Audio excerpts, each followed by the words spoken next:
चंद्रपूर जिल्ह्यात गेल्या आठवड्याभरापासून पावसाने विश्रांती दिलेली आहे. त्याच्यामुळे शेतकरी अडचणीत आले आहेत. चंद्रपूर जिल्ह्यामध्ये बघितलं तरी वार्षिक 1200 मिलीमीटर पाऊस पडतो, परंतु यंदा 200 ते 250 मिलीमीटरच पाऊस झाला आहे आणि आठवड्याभरापासून पावसाने विश्रांती दिल्यामुळे कुठेतरी शेतकरी अडचणीत आला आहे.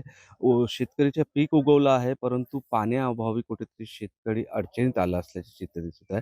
सध्या जे आम्ही चोराडा गावात आहे, त्या चोराडा गावामध्ये शेतामध्ये पाणी अभावी शेत करपत असल्यामुळे एका शेतकऱ्यानं आपल्या शेतामध्ये जी पाण्याची व्यवस्था असल्यामुळे त्या ठिकाणी आपण बघू शकतो की कशाप्रकारे पाणी देऊन झाडे जगवण्याच्या पीक जगवण्याचा प्रयत्न केला जात आहे.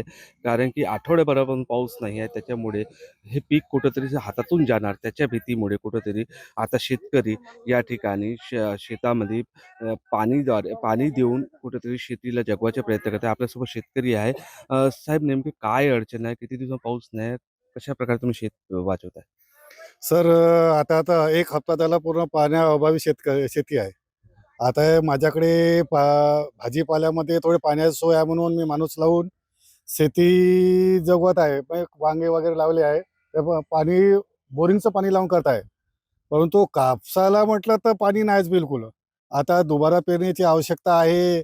पडणार समजा 4-8 दिवस अधिक पाऊस नाही पडला, तर ह्या शेतीमध्ये दुबारा पेरणी कापूस हा दुबारा पेरणीची आवश्यकता पडेल, असं मला वाटतंय. तर आपण बघितलं या 2-4 दिवसात जर पाऊस आला नाही, तर कुठेतरी शेतकरी अडचणीत येणार. दुबार पेरणीची वेळ येऊ शकते, अशी परिस्थिती चंद्रपूर जिल्ह्यात झाली आहे. चंद्रपूर जिल्ह्यामध्ये प्रामुख्याने धान, कापूस, सोयाबीन याची शेती केली जाते आणि आता पावसाच्या विश्रांतीमुळे कुठेतरी शेतकरी अडचणीत आला आहे. निलेश जहाट, TV9 मराठी, चोराडा, चंद्रपूर.